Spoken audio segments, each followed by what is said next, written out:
टीका असेल, त्यामध्ये MMRD असेल, आता यापैकी नेमका पहिला नंबर कोणाचा लावायचा भ्रष्टाचारात हा प्रश्न निर्माण झालाय की कोणाचा पहिला नंबर. कारण एकाहून एक कार्यक्षम आहेत, एकाहून एक लुटीच्या बाबतीमध्ये, म्हणजे कुठली टोळी म्हणायची त्याला, म्हणजे टोळ्या देखील फिक्या पडल्यात. हा अलिबाबा 40 चोर हे फार चांगलं नाव तुम्ही दिलं, पण आता जुनं झालं, हे त्याच्याही पुढे गेलेत. म्हणजे मी शाळेत असताना अलिबाबा 40 चोर मला फार वाटायचं, अप्रूप वाटायचं, परंतु आताचा एकंदर परिणाम बघता हे त्याच्यापेक्षाही पुढे गेलेत. आणि त्यामुळे नेमकं कळत नाही की यांचा नंबर कोणाचा लावायचा. मग मी ठरवलं की बाबा यावेळेला नेहमी आम्ही मुंबई महानगरपालिकेवर बोलतो, अधिकाऱ्यांच्या भ्रष्टाचारावर बोलतो, वेगवेगळे आम्ही इकडे पुरावे सादर केले, वेगवेगळे आम्ही तुम्हाला आकडे दिले, परंतु तरी देखील शासनाचं कोट्यवधी रुपयाचं नुकसान आज या वेगवेगळ्या यंत्रणांच्या माध्यमातून होते. आता दादांना चांगलं माहित असेल, दादा सिडको आपल्याकडे आहे. आज सिडकोचं कित्येक करोडोचं नुकसान आज हे वेगवेगळ्या पद्धतीने होते. ह्या भागामध्ये दोन प्रकार आहेत.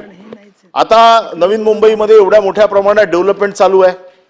ही डेव्हलपमेंट चालू, या डेव्हलपमेंटची एजन्सी कोण आहे? मोठी एजन्सी म्हणजे सिडको आहे. आणि सिडकोला लुटण्याचं काम, सिडकोला फसवण्याचं काम, सिडकोच्या अधिकाऱ्यांशी संगनमत करून घेण्याचं काम, त्याच्यावरती कोणाचे हस्तक्षेप, कोणाचे त्याच्यावरती आशीर्वाद आहेत, या सगळ्या गोष्टीचा हा साधारण एक छोटासा हिमनगाचं टोक आहे मी जे सांगतोय ते. आता आपल्याला माहिती आहे की एवढा मोठ्या प्रमाणात एअरपोर्ट झालं, एअरपोर्टमध्ये किती मोठ्या प्रमाणात तिकडे उत्खनन झालं, उत्खनन करण्यासाठी किती कंपन्या तिकडे एजन्सीज अपॉइंट केल्या गेल्या, त्या एजन्सीजचे मालक कोण आहेत, या एजन्सीजना प्रोटेक्शन कोणाचं आहे. आणि एक गोष्ट तर लक्षात आली की आता वेगळ्या प्रकारे तिकडे जे काय उत्खनन झालं, या फक्त एका पनवेल उरण या भागामध्ये ज्या कंपन्या आहेत उत्खनन करणाऱ्या, याच्यामध्ये कुंडेवहाळ, पनवेल कुंडेवहाळ, तिथे क्वारीज आहेत दादा 80. पर्यावरणाची मंजुरी फक्त 2. कायदेशीर किती? 4. बेकायदेशीर किती? 74. खारघर पनवेल क्वारींची संख्या किती? 10. पर्यावरणाची मंजुरी 0, कायदेशीर 0, 10च्या 10 बेकायदेशीर. टेंभुर्णे पनवेल क्वारीची संख्या किती? 10. पर्यावरण मंजुरी 0, कायदेशीर 0, बेकायदेशीर 10. वलवली पनवेल क्वारीची संख्या 5, पर्यावरण मंजुरी 0, कायदेशीर 0, बेकायदेशीर 5. साई, चिरनेर, जासई, खारपाडा, मुंगोशी, कर्जत, खोपोली, माणगाव, महाड, पाली, म्हसळा, या सगळ्या ज्या काय मी वाचून दाखवतोय ना, कोणालाही पर्यावरणाची मंजुरी नाही. आणि त्याच्यातल्या मोजक्या फक्त कायदेशीर आहेत, बाकी सगळ्या बेकायदेशीर क्वारीज तिकडे चाललेल्या आहेत. या कोणाच्या प्रोटेक्शन मध्ये चालल्यात? कोण यांना प्रोटेक्शन देते? कोणाच्या प्रोटेक्शन मध्ये हे सगळं उत्खनन चाललेलं आहे? त्याची रॉयल्टी भरली जाते की नाही? त्याचे पैसे भरले जातात की नाही? या सगळ्या गोष्टींवरती कोणाचं लक्ष आहे की नाही? का सरकारची लूट चालली आहे? क्वारीच्या माध्यमातून नुसते डोंगर पोखरून नेत आहेत. इकडे तुम्ही पर्यावरणाच्या नावाने ऊर बढवताय की पर्यावरणासाठी आम्ही असं करतोय, पर्यावरणासाठी आम्ही तसं करतोय, आणि तुमच्या डोळ्याच्या देखत, तुमच्या नजरेच्या खाली हे डोंगरच्या डोंगर उद्ध्वस्त केले जात आहेत. कोणाला विचारणार आहे की नाही? याला कोण मालक आहे की नाही? आणि मग अशा पद्धतीने ज्या वेळेला एअरपोर्ट तिकडे 2 ज्या कंपन्या आहेत, या 2 कंपन्यांचे जे काय रिपोर्ट्स आहेत, या 2 कंपन्यांच्या रिपोर्ट्स मध्ये जी काय भारतीय इन्फ्रा प्रोजेक्ट्स नावाची कंपनी, ज्याला एअरपोर्टचं काम मिळालं होतं, या भारतीय इन्फ्रा प्रोजेक्ट्सला जे काय विकायचं होतं, काढायचं होतं एअरपोर्ट मधनं, सगळं एक्स्केव्हेशन करायचं होतं, खणायचं होतं, यांना साधारण 1,05,61,291 ब्रास यांना उत्खनन करायचं होतं. विचार करा, 1,05,61,291 ब्रास, आणि त्यांना पैसे भरायचे होते. त्यांनी भरले पैसे किती? फक्त 22,79,500चे. बाकी किती आहेत? 82,81,791 ब्रासचे पैसे अजूनही त्यांना भरायचे आहेत. हे पैसे 600 रुपये ब्रासने भरायचे आहेत. म्हणजे आजच्या तागत त्यांना 496.90 करोड रुपये शासनाचे त्यांनी डुबवलेले आहेत. कोण वसूल करणार आहे?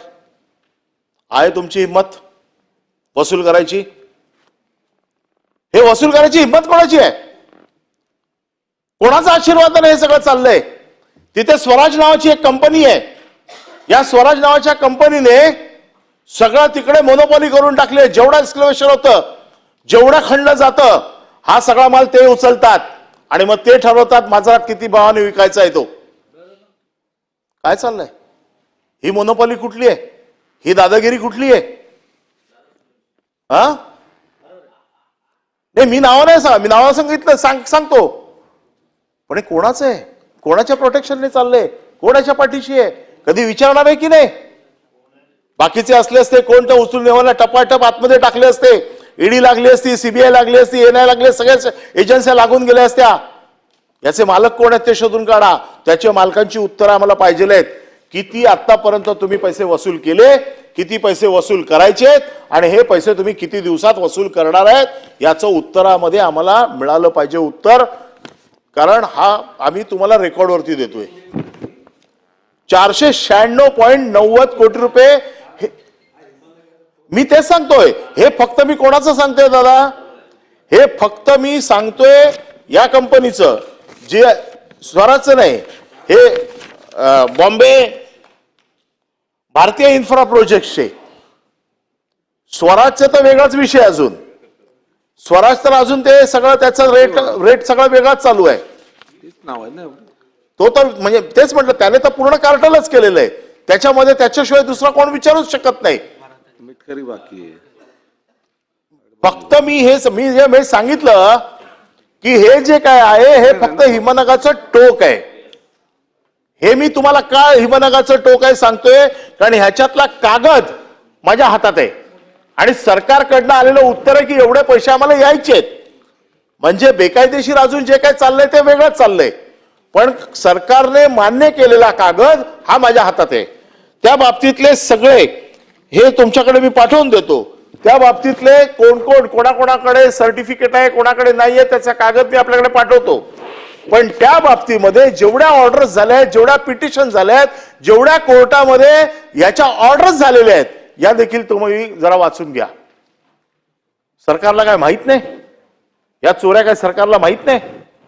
या कोणाच्या आशीर्वादाने चालल्या आहेत? एका बाजूने तुम्ही सांगताय की आमचं पारदर्शी सरकार आहे, एका बाजूने तुम्हाला सांगताय तुम्ही सगळ्यांना की आमचं सगळं खातं एकदम जबरदस्त चाललेलं आहे आमच्या, आणि तुम्ही तुमची इन्फ्रामॅन तुमची इमेज काय बनवते? तुम्ही विकास पुरुष, आणि विकास पुरुष ही कामं.